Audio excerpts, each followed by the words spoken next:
Happy Saturday, mga kamare. Alas 9 na ng umaga. Tapos lang magkape, mag-breakfast, mag-ready ng kung ano-ano. Trabaho is life again tayo ngayong araw ng Sabado. And then, nag-harvest tayo ng malunggay. Second harvest natin sa tanim natin malunggay kasi nagpapakulo ako ng munggo. Magluluto tayo ng munggo ngayong umaga.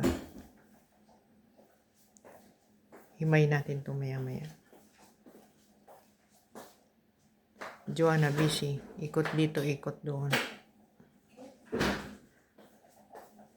Sariwang-sariwa to kamare. Ayan. At least may nakukuha na tayong sariwang malunggay every week. So palaguin naman natin sa uli. Then the next few days kuha na naman tayo. Sabi nga pang may tinanim, may aanihin. Di ba? Yan. Ayan na nga kamare, bukod sa yung buhok natin namumuti na, sa pagpatuloy natin yung pagluto natin. Since nag-harvest tayo ng malunggay ngayon, pangalawang harvest natin sa malunggay na tanim natin. Kalbo na naman yung malunggay natin sa labas. Ito na naman siya ulit ngayon. Ayan, nilagay na natin sa saging. Good day tayo ngayon na may malunggay. Gisahin muna natin yung ricado. Yan, pinakuluan ko na kasi yan eh. Kasi sinama ko na yung malunggay, tsaka yung sili, paminta, nilagyan ko na siya. And then, konting, pangpalasa. And then, isasahogan natin siya ng, nag-adobo ako ng isang araw ng galunggong. So, yan, isasahog natin kamare, para malasa. Kuha tayo ng olive oil. Kuha tayo ng olive oil. Yan ang mantika namin dito kamare. Olive oil. Mayaman si Papa. May asukarera. Ano yun eh? Ito. Ano ba yan? Yung tubig ata yan. So, gisayin natin siya muna sa olive oil. Ricado. Unahin natin yung sibuyas. Yan. Hinuli ko na yung ricado kasi, pinakuluan ko muna yung gulay.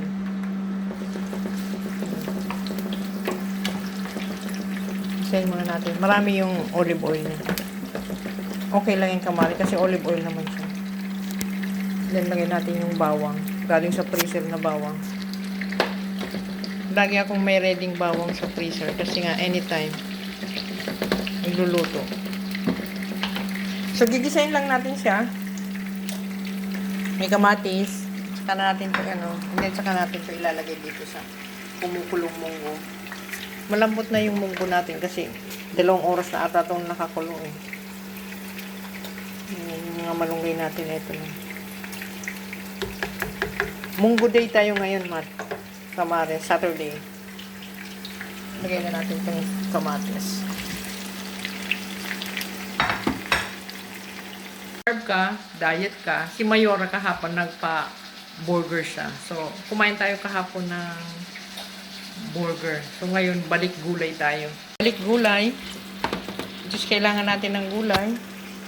Ano mo itong apoy na ito ka? Mahina itong apoy dito. Lipat nga natin ito dito sa kabila. Mahina ang apoy niya. So, ilagay natin sa kabila. Nilipat ko. Kasi mahina yung apoy. Kulong-kulo na yung munggo natin. Balik gulay tayo. Kasi kahapon, nasira yung diet natin sa burger ni Mayora. Kasi minsan, marami talagang tukso na pagkain. Hindi mo rin maiwasan eh. Kahit diet ka.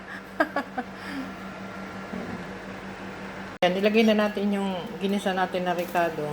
Napuno na siya kasi maliit lang yung natin kaldero. Pakuloyin lang natin siya. And then maya-maya kain na tayo mga kamare. Munggo with malunggay. Ayan, luto na siya mga kamare. Kain na tayo. Yan, mainit pa. Sayang yung isda kasi, kaya yun ang ginawa kong sahog ngayon. Ang lalaki ng kamatis. Low carb is real. Kailangan marami tayong gulay. And then, masustansya naman to. Kasi munggo. Fiber. Ganun ako karaming kumain ng gulay kumare. Since na low carb tayo. Nagkalatan ako. Ayan. Kain na na. Yung lunch natin. Gusto kong kumain habang mainit pa kasi masarap pag mainit pa. Thank you, Lord. Malasang malasa yung sahog natin na isda. Let's eat, kamare. Umuusok po. So yan muna ang ating marites. Ngayon wala pa si Joanne. Nagtatrabaho pa siya sa loob. Huwag tayo ng iPad. Maraming salamat sa paglakbay. Bukas ulit. Magmarites tayo. Ingat ka at God bless you. Bye-bye.